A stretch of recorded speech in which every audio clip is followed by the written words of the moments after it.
오늘은 이제 16장으로 넘어가는데, 그 15장에서 16장으로 넘어가는 문장의 그 연결성이나 흐름을 이해를 돕기 위해서 16장의 두 단락을 12절까지 읽고 시작하겠습니다.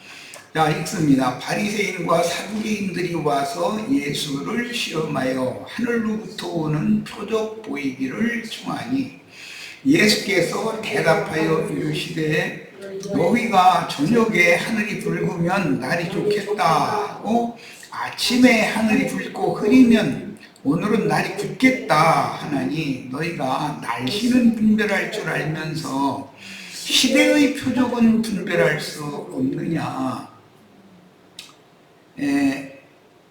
악하고 음란한 세대가 표적을 구하나 요나의 표적밖에는 보여줄 표적이 없느니라 하시고 그들을 떠나가시니라. 제자들이 건너편으로 갈새 떡 가져가기를 잊었더니, 여기는 오병이어의 기적이 있었던 벳세다 광야에서 주운 남은 부스러기 떡을 가져가는 그것을 가져가지 않았더라는 거죠. 잊었더니 예수께서 이르시되 삼가 바리새인과 사두개인들의, 이 사두개인들은 헤롯 땅이라고도 그래요. 누룩을 주의하라 하시니 제자들이 서로 의논하여 이르되 우리가 떡을 가져오지 아니하였도다 하거늘 예수께서 하시고 이르시되 믿음이 작은 자들아 어찌 떡이 없으므로 서로 의논하느냐. 너희가 아직도 깨닫지 못하느냐. 떡 5개로 5,000명을 먹이고 죽은 것이 몇 바구니이며 떡 7개로 4,000명을 먹이고 죽은 것이 몇 광줄이었는지를 기억하지 못하느냐. 어찌 내 말한 것이 떡에 관함이 아닌 줄을 깨닫지 못하느냐. 오직 바리새인과 사두개인들의 누룩을 주의하라 하시니 그제서야 제자들이 떡의 누룩이 아니요 바리새인과 사두개인들의 교훈을 삼가라고 말씀하신 줄을 깨달으니라 그랬어요. 자, 주님께서 지금 유대교 본부라고 할 수 있는 예루살렘의 공회에서 바리새인과 사두개인들을 대표로 예수님이 사역을 하시는 곳에 파송을 해가지고 예수를 자꾸 시험하고 있는 중이죠. 그것과 연관해서 주님께서는 누룩을 주의하라라고 이렇게 표현을 하시니까 제자들이 우리가 그 벳세다 광야에서 12바구니 주었던 떡을 가지고 오지 않았기 때문에 하시는 말씀인가 보다 이렇게 오해를 했다는 거예요.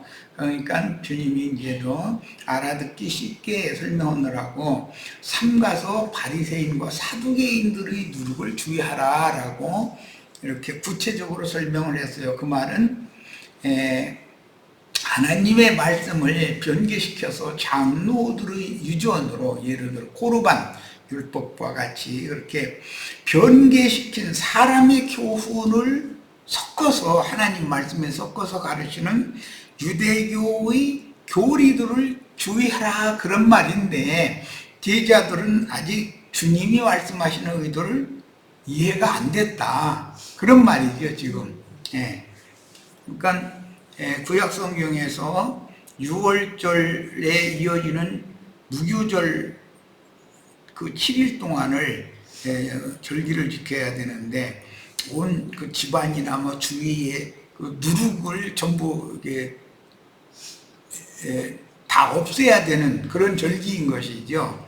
그래서 문자대로 누룩을 이렇게 없애는 그런 절기를 7일 동안 지켰는데 그 말씀의 의도는 예수님을 하나님이 세상에 보내서 자기 땅 자기 백성에게 보내서 아버지의 말씀을 대언하게 하신 그 순수한 하나님의 말씀에 사람의 교훈을 섞어서 가르치는 그 가르침들을 주의해서 받아야 된다.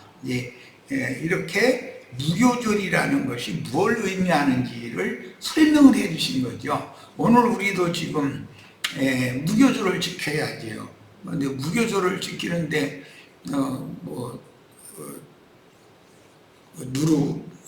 이스트라고 그러죠.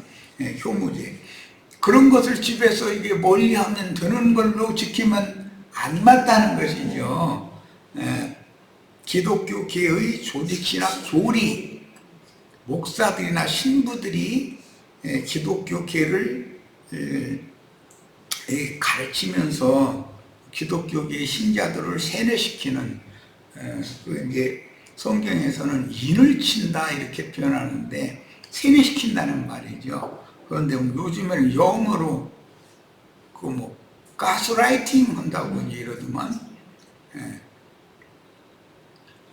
가스등 효과라는 말이죠.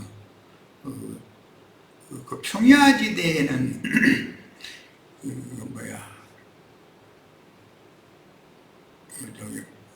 모에 벼가 이렇게 자라고 있는데 그 멸구라든지 이런 해충을 죽이기 위하여 중간중간에 등불을 켜놓고 그 밑에다가는 물을 담아 놓고서 거기다 기름을 얼마를 넣으면 기름 위에 뜨니까 불 찾아서들 모였다가 거의 다 떨어져 죽으면 아침에 가서 다 건져내고 또 밤에는 불 켜고 이제 이렇게 해가지고 농사를 질 때 아마 그 동사진 수작업으로 동사를 지는 사람들은 아마 그런 거 다 봤을 거예요. 그런 거예요. 그러니까 사람을 진짜인 것처럼 너무나 그럴싸한 말로 사람들을 미혹해가지고 끌어들여가지고 죽이는 거죠. 실제로는 그런 거는 이제 요즘에 가스라이팅 한다고 전광훈인가 그 친구는 또 우리가 교회에 오는 것은 가스라이팅 당하러 오는 거 아니냐고 또 이러대 또.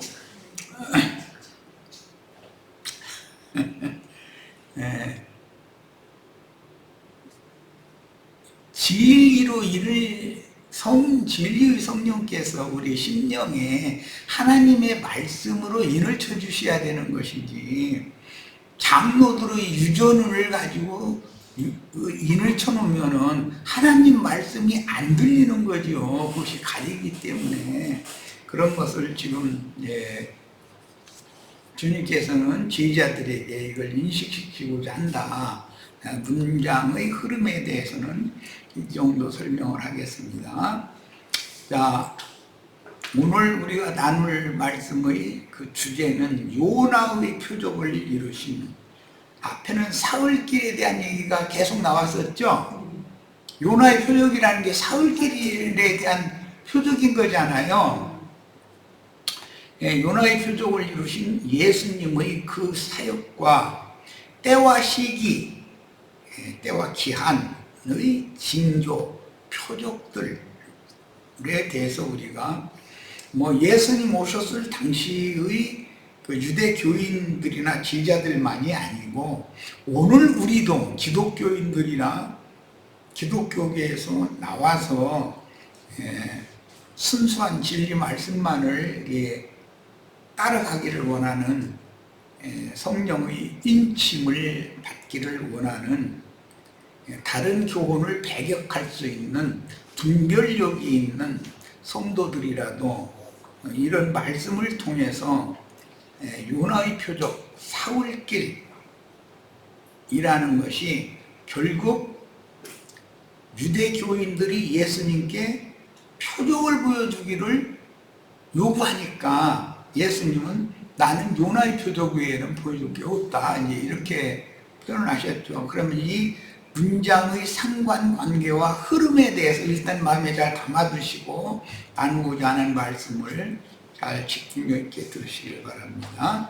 자, 첫 단락은 마태복음 16장 1절에서 4절인데 시력이 많이 안 좋아졌다. 전 같은 경우는 많이 보이는데 잘 안 보이네. 많이 필요한가. 자, 우선 바리새인과 사두개인들이 와서 예수를 시험했다. 어디에서 왔어요? 예루살렘에서 바리새인과 사두개인들을 보냈다 그랬죠. 앞에 15장에 그런 말이 나왔죠.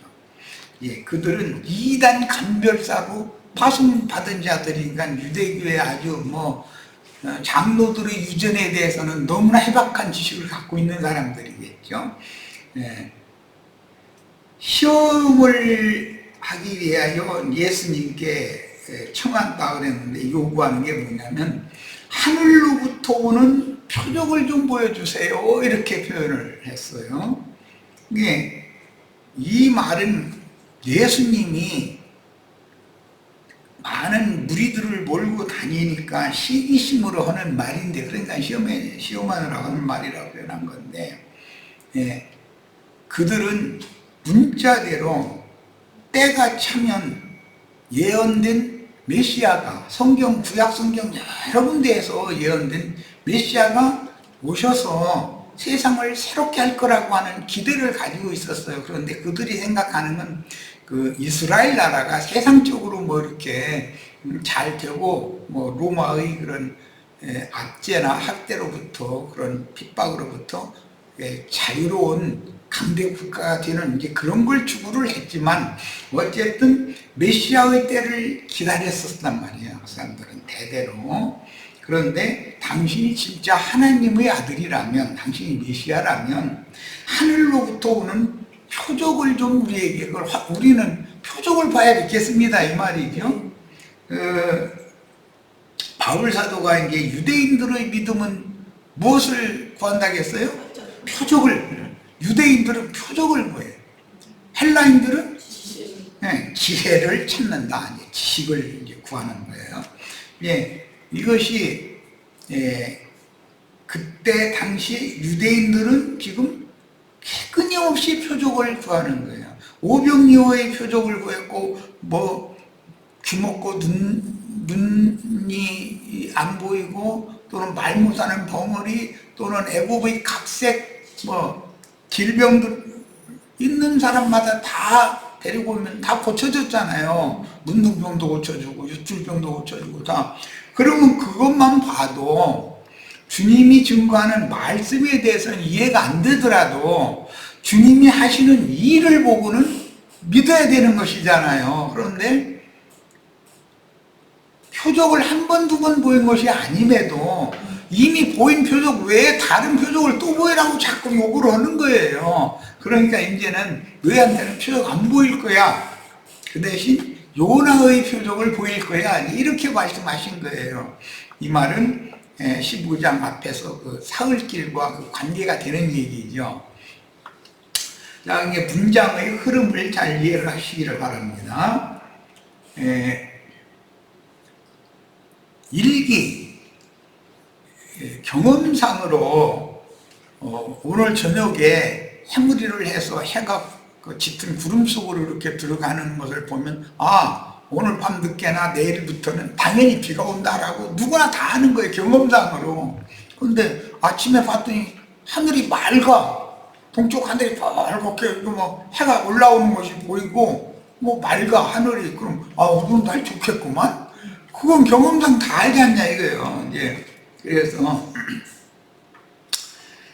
이런 일기를 보면은 그것을 알면서도 내가 가르치는 말이나 내가 이미 많이 행한 표적, 이것은 너희가 보고도 내가 메시아라고 믿지 않는 거 아니냐.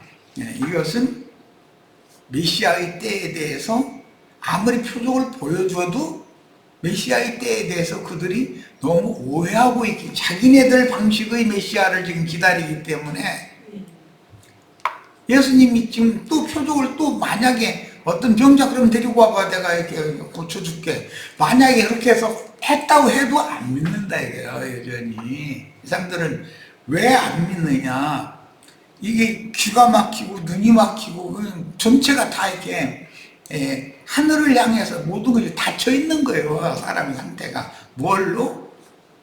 장로들의 유전이라고 하는 유대교의 교리가 그들의 영과 정신세계를 사로잡고 있기 때문에 그게 더러운 악한 귀신에게 완전히 붙들려서 그러는 건데, 그들은 그 이치에 대해서 전혀 생각, 자신들이 귀신 들렸다고 생각하는 게 아니라 예수님이 귀신 들린 거예요. 지금 그들이 생각할 때는 세상 교계 오늘날 신부 목사들이 나처럼 이 말씀을 마태복음 가지는데 그 말씀 해석이 영 우리 생각하고는 안 맞다 그러면 나보고 미쳤다 그럴 거 아니에요.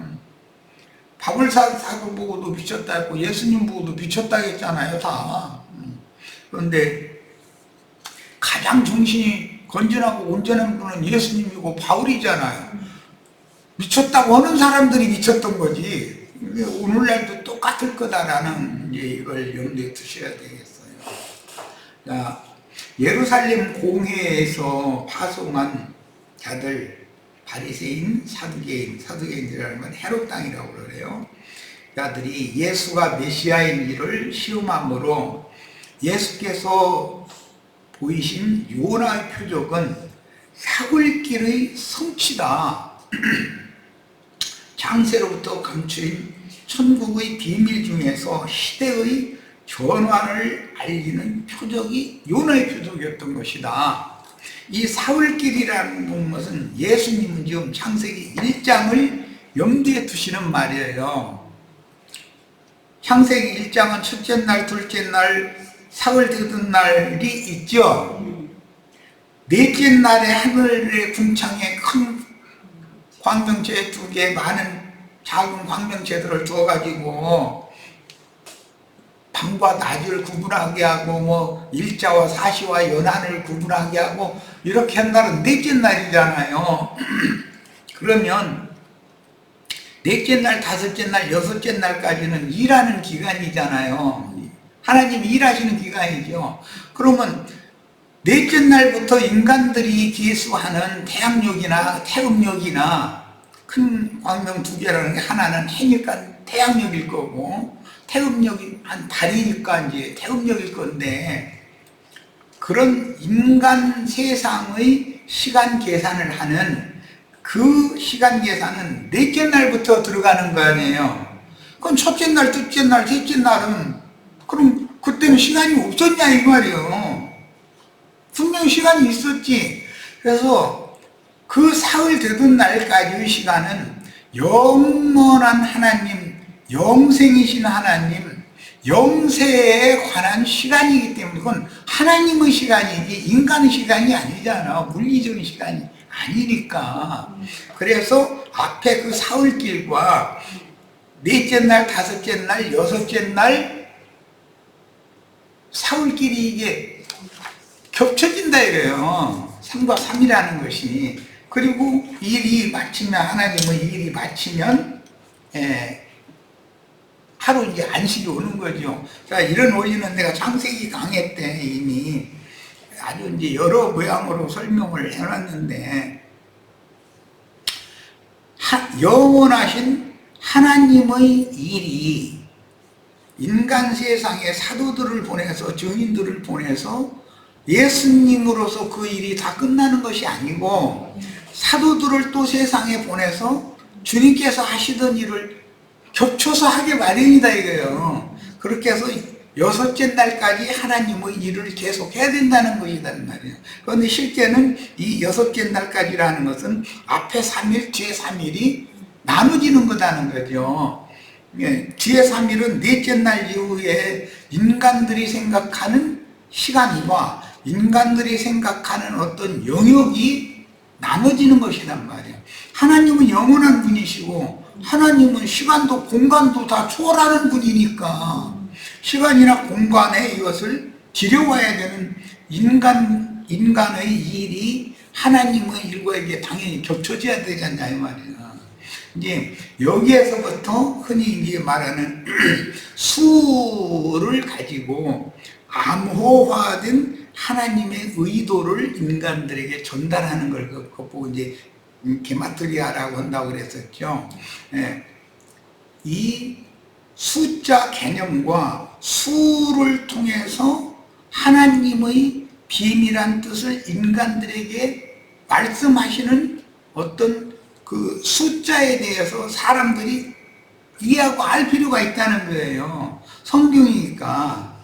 예, 세상 나라의 수 개념도 당연히 배워야지요. 세금을 할 줄 알아야 물건을 사고 파는데, 예를 들어서 5만원권이 이제 오늘날 이제 5회권이니까 5만원권을 냈는데, 예를 들어 1,500원짜리 물건을 샀어. 그럼 내가 얼마를, 거슬림 돈을 얼마를 받아야 되는지를 알아야 되잖아. 그 1,500원어치 샀는데 5만원을 냈으면, 그럼 어렵게 생각해도 48,500원이라는 건 금방 누구나 다 알잖아요. 왜? 초등학교에 들어가서 1 더하기 1은 2고, 또 1에다가 5를 곱하면 5가 되고, 2에다가 5를 곱하면 10이 되고, 10에서 5를 나누면 2가 되고 등등.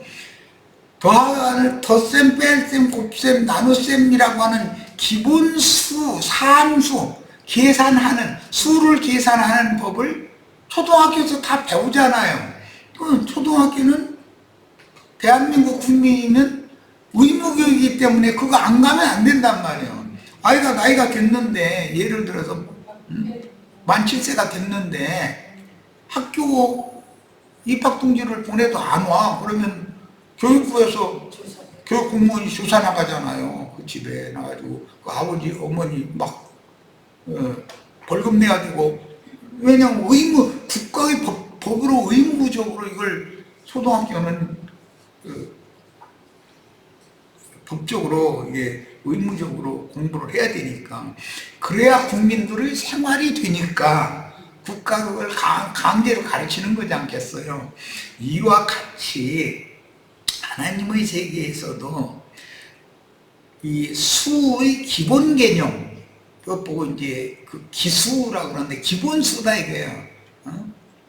1, 2, 3, 4. 그 다음에 지난번에 얘기했지만 기수만 있는 것이 아니라 서수, 순서를 이렇게 말하는 서수가 있는데, 이것을 이 히브리인들도 더하거나 빼거나 곱하거나 나누거나 하는 것은 기본 산수, 셈하는, 수로 셈하는 기본 법칙을 이건 히브리인들은 기본적으로 다 배운다 이거예요. 자, 모든 나라가 다 자기 나라에서 사용하는 그 말과 글자로 기본 그 국어를, 자기 나라의 국어를 가르치고, 그 다음에 산수, 셈법을 기본적으로 가르친단 말이에요. 세상 나라가 이러는 것처럼